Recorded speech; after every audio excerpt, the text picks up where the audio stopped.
Tonele soos hierdie is aan die toeneem in Indië en Suider-Afrika, na mate menslike nedersettings uitbrei na olifanthabitat. Maar Weense wetenskaplikes meen hulle het 'n oplossing. Hulle werk aan 'n waarskuwingsstelsel wat alarm maak wanneer olifanttroppe nog kilometers ver weg is.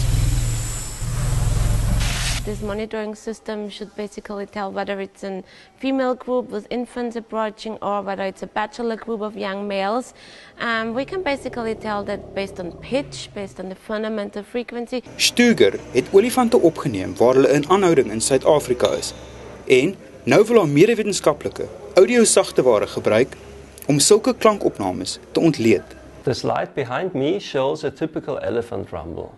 We can see that this rumble consists of horizontally running frequency tracks. We have the fundamental frequency here, and we have several harmonics above that. Our idea is to integrate our analysis methods into such a device, and then use wireless connection or satellite connection to transfer detected elephant calls or early alarms to the people living near to this area.